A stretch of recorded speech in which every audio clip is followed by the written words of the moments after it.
2024च्या लोकसभा निवडणुकीच्या पार्श्वभूमीमध्ये महाराष्ट्र प्रदेश काँग्रेस कमिटी आणि सांगली जिल्हा काँग्रेस कमिटीच्या विद्यमाने आयोजित या काँग्रेस कार्यकर्त्याच्या मेळाव्याला मार्गदर्शन करण्याकरता प्रांताध्यक्ष आमदार नानाभाऊ पटोले, आमदार बाळासाहेब थोरात, आमदार विश्वजित कदम, माजी मंत्री रमेश बागवे, आमदार विक्रम सावंत, पृथ्वीराज पाटील, सिकंदर मुजवर, महादेव पाटील, जितेश कदम, नंदकुमार कुंभार, के बापू, उत्तमराव पवार, मालन मोहिते, संजय हजारे आणि या मेळाव्याला सर्व साही विधानसभा मतदारसंघातून मोठ्या संख्येने उपस्थित काँग्रेसवर प्रेम करणारे, नेतृत्वावर प्रेम करणारे आपण सर्व कार्यकर्ते बंधू भगिनींनो, अत्यंत संक्रामक आणि संवेदनशील परिस्थितीमध्ये आपण या मेळाव्याला सगळे जमलेले आहोत. आमदार डॉक्टर विश्वजित कदम यांनी खास विनंती केली,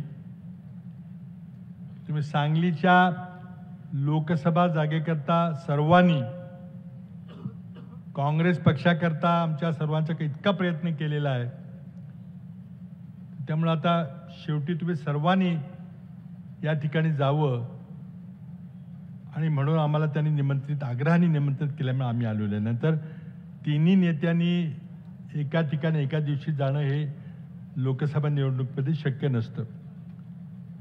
तरीही आपल्या सर्वांच्या भावना समजून घेण्याकरता आणि शेवटचा प्रयत्न म्हणून आम्ही या ठिकाणी आलेलो आहे. अध्यक्षांनी निर्णय घेतला की नाही, आपण तिथे जाऊन येऊ, लोकांना भेटू. आपल्या प्रातिनिधिक स्वरूपात आम्ही सर्वांनी भावना ऐकल्या. जवळजवळ 3 महिने 48 पैकी 45 जागांचा निर्णय जवळजवळ झाला होता, पण 1-2 जागांचा निर्णय, त्यातलाही आणखी एक जागेचा निर्णय झाला आणि मुंबईच्या निवडणुका उशिरा असल्यामुळे त्यांचा निर्णय 1-2 दिवसात आज होईल. शेवटी एकच जागेकरता 2-3 महिने हा संघर्ष चालला होता. मला आठवत नाही की मी अनेक लोकसभेच्या निवडणुकीच्या हाताळल्यात. अखिल भारतीय काँग्रेस कमिटीच्या वतीने मी 9 राज्यांचा महासचिव प्रभारी होतो आणि अनेक लोकसभा निवडणुका त्याचं मी संचालन केलेलं आहे. जागा वाटपामध्ये समजा आघाडी असेल तर कोणी उभं राहायचं, मग जागा मिळाल्यानंतर उमेदवार कोण द्यायचा याबद्दल संघर्ष होत असतो. पण हा मात्र न भूतो न भविष्यती असा संघर्ष झाला आणि ज्या चिकाटीने बाळासाहेब कदम यांनी किल्ला लढवला, माझ्या पाहण्यामध्ये कुठल्याही राज्यामध्ये इतक्या आग्रहपूर्ण आणि तात्विक अशी, आक्रस्ताळी नव्हे तर मुद्देसूद मांडणी अगदी जिल्ह्यापासून ते दिल्लीपर्यंत बाळासाहेब कदमांनी केली. आपल्या सर्व सहकार्याने एकत्र ठेवलं. जेव्हा वर्षभरापूर्वी आम्ही जिल्हावर आढावा घेत होतो, प्रत्येक जिल्ह्यामध्ये 5 नावं 6 नावं, मी आहे, हा आहे, तो आहे, पण एकच असा जिल्हा होता सांगली जिल्हा की जिथे एक मताने जिल्ह्यातल्या सर्व नेत्यांनी सांगितले की नाही, आमचं सगळं एकमत आहे, आमचं एकच नाव आहे.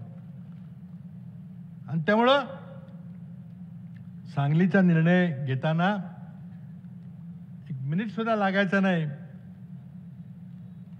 लगेच पुढचं नाव होऊन जाईल कारण इथला निर्णय होऊन जाईल अशी मला तरी खात्री होती.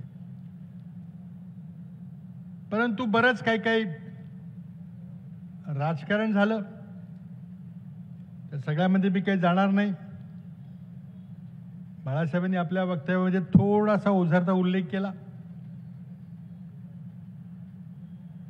सांगलीची जागा, सांगली जिल्हा परंपरागत अगदी स्वातंत्र्याच्या पूर्वीपासून काँग्रेसच्या विचाराचा जिल्हा आहे. काही अपवाद झाले, चुनाव में हार जीत कभी कभी होती रहती है. मागच्या वेळेला असंच काहीतरी राजकारण झालं, नेमकी काँग्रेसच्या हातातनी सीट गेली. उमेदवारी मिळवली पण चिन्ह नाही मिळालं.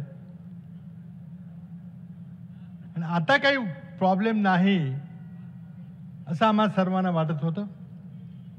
आणि मी आपल्याला स्वतः साक्षीदार म्हणून सांगतो की जिल्ह्यापासनं सोनिया गांधींच्या पर्यंत काँग्रेस पक्षाचं एकाचही दुमत नव्हतं. एकाचही नव्हतं. मुंबईत नाही, दिल्लीत नाही, वरिष्ठ पातळीवर नाही, आमच्या निवड समितीत नाही, जी समिती वाटाघाटी करतोय त्यांच्यामध्ये काही वाद नव्हता. पण एक गोष्ट लक्षात घ्या की आतापर्यंत आपण दोन पक्षाची आघाडी करत होतो. 2004 पासून आपण काँग्रेस राष्ट्रवादीची आघाडी होती. 48 जागा दोघांत वाटत होतो. काँग्रेस कधी 26 घेत होती, राष्ट्रवादी 22 घेत होती. पण आपल्या महाराष्ट्राच्या राजकीय इतिहासात पहिल्यांदा 3 पक्षाची आघाडी झाली. 2019 साली एका विशिष्ट परिस्थितीमध्ये भाजपच्या हाती पुन्हा 5 वर्ष सत्ता येऊ नये ही त्या निवडून आलेल्या आमदारांची भावना होती. इथं बसलेले आमदार धरून आणि त्या विशिष्ट परिस्थितीमध्ये आपल्याला 3 पक्षाची महाविकास आघाडी करावी लागली. सरकार स्थापन झालं. आपल्याला संख्येप्रमाणे वाटा मिळाला. आपला 3रा नंबर होता. पहिला नंबर शिवसेना, दुसरा राष्ट्रवादी, आपण 3ऱ्या नंबरवर होतो. आपल्या संख्येप्रमाणे वाटा मिळाला. वर्ष 1.5 वर्ष सरकार उद्धव ठाकरे यांच्या नेतृत्वाखाली चांगलं चाललं. पण एकदम अचानक कोविड आल्यामुळं विकास कामं थांबली. पण कोविडला अत्यंत ताकदीनं त्या महाविकास आघाडीच्या सरकारनं तोंड दिलं. अत्यंत ताकदीने तोंड दिलं. इथे बाळासाहेब थोरात आहेत, बाळासाहेब कदम आहेत. त्यांनीही या खडतर परिस्थितीमध्ये मंत्रिमंडळामध्ये महाराष्ट्राला वाचवायचं काम केलं. पण पुढं काही राजकारण झालं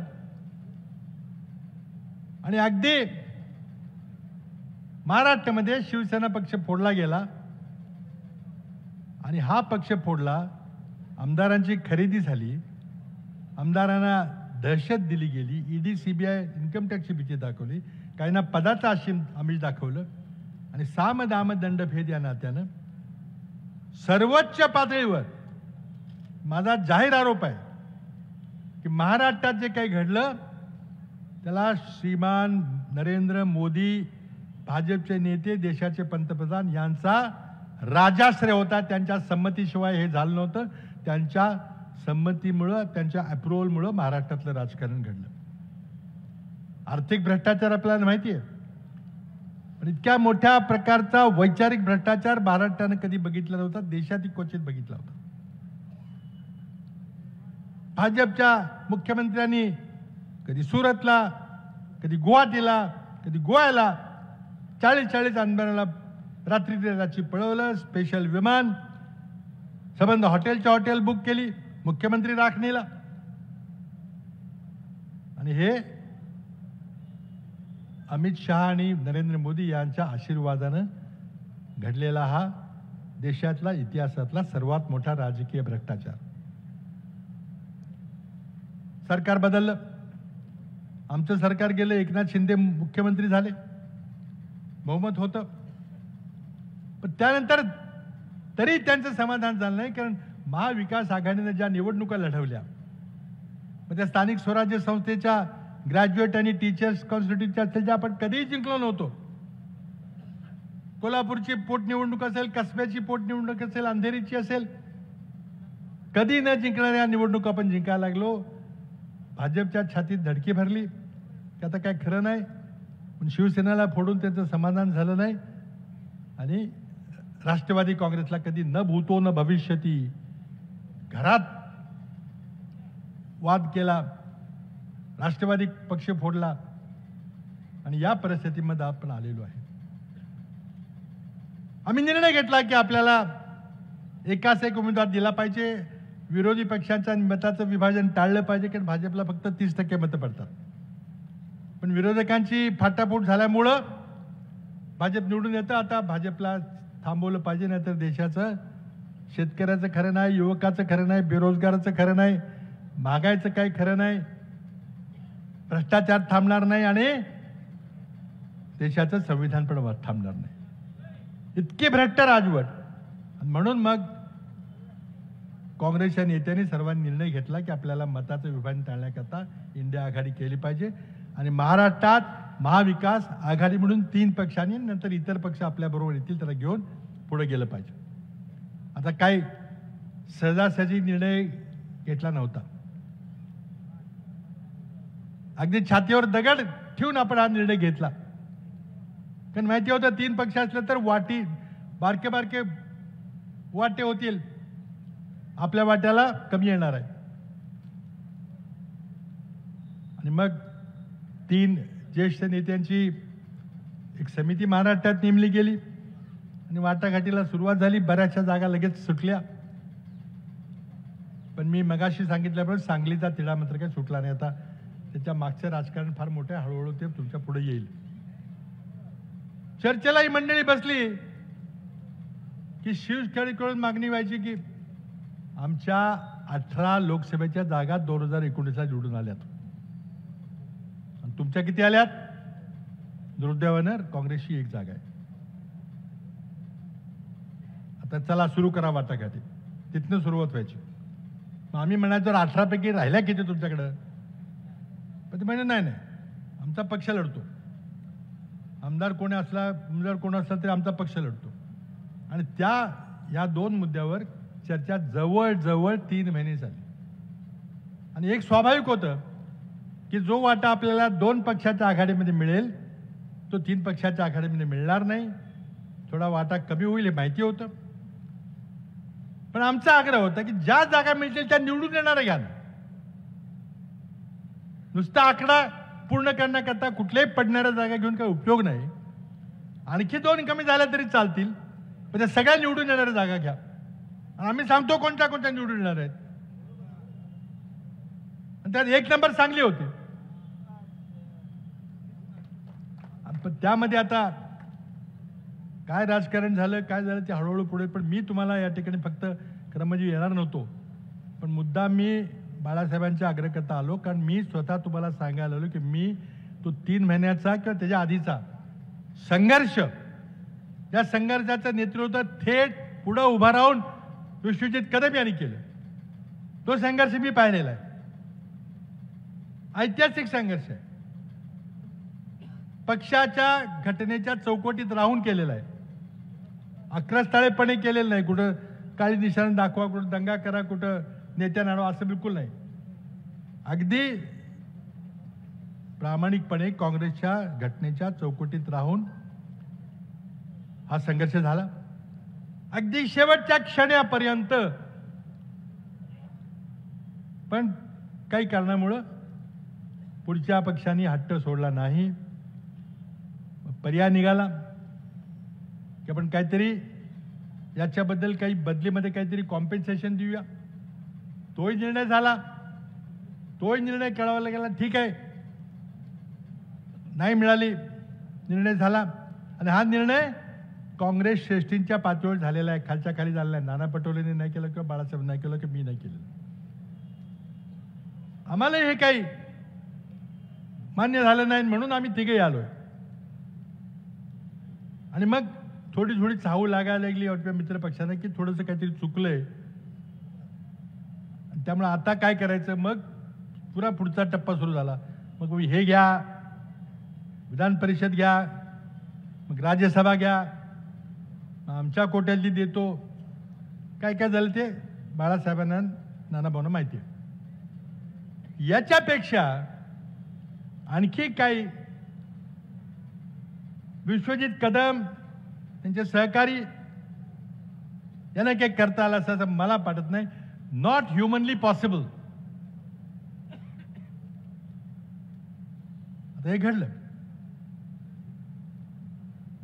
नानाभाऊंनी प्रयत्न केला शेवटपर्यंत मीडियाला सांगितलं नाही ही जागा आमचीच आहे.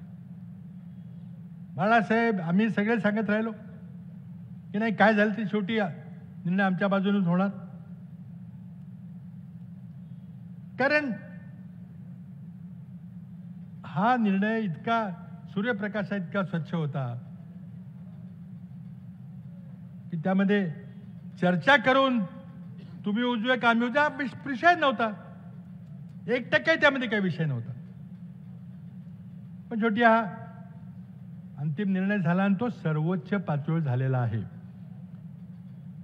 ते सांगायला विश्वजित कदम यांनी तुम्हाला सांगितलं काय काय घडलं. मी त्याचा दुजारा करतो. बाळासाहेबांनी सांगितलं, नानाभाऊ सांगतील. आता आपल्या समोर ही परिस्थिती आहे. 2019च्या निवडणुकीमध्ये आपला जर वेगळा निर्णय लागला असता, निकाल लागला असता, आपल्याला आघाडी करायची काय गरज होती, पण करावी लागली. 2019ला लोकसभेला आपल्याला एकच लोकसभेची जागा मिळाली. आपल्या पश्चिम महाराष्ट्रात तर काहीच मिळालं नाही. एक फक्त चंद्रपूरची जागा मिळाली. नाईलाजानं 3 पक्षाची आघाडी करावी लागली आणि त्याची किंमत मोजावी लागली. ती किंमत दुर्दैवानं सांगलीकरांच्या, माझ्या सांगलीमधल्या काँग्रेस कार्यकर्त्याच्या डोक्यावर येऊन पडली. पुढे काय करायचं, निवडणूक कशी लढवायची, हा निर्णय आपण घेणार आहोत. नानाभाऊ सांगतील. पक्षाची राज्यघटना आहे. पण मला वाटतं काही झालं तरी या निवडणुकीमध्ये महाविकास आघाडीचा आणि दिल्लीच्या निवडणुकीत इंडिया आघाडीचा विजय झालाच पाहिजे. जर झाला नाही तर पुढच्या पिढ्यांचा शाप आपल्याला घ्यावा लागेल. आज शेतकरी उद्ध्वस्त झालेला आहे. बेरोजगार युवक, शिक्षित नोकरीच्या शोधात फिरतोय. घर चालवणं अवघड झालेलं आहे. भ्रष्टाचाराचा कळस झालेला आहे. 50 खोके पुरे करता करता कॉन्ट्रॅक्टमध्ये कमिशनखोरी, सरकारी अधिकाऱ्यांच्या बदल्यामध्ये पैसे. जो सरकारी अधिकाऱ्यांना पैसे दिले तो खालच्या शेतकऱ्याला सोडेल का? पुढं पिळून काढलं सगळ्याच बहुजन समाजाला या लोकांनी. म्हणून हे सरकार गेलं पाहिजे. म्हणून आपण जो काही निर्णय घेऊ ते सरकार जाईल.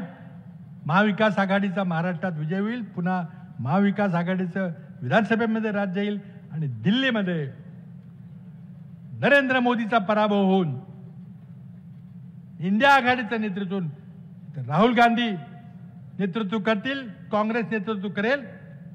आणि काँग्रेसचा जो एक ऐतिहासिक जाहीरनामा तुमच्या पुढे ठेवलेला, जरूर त्याचा अभ्यास करा.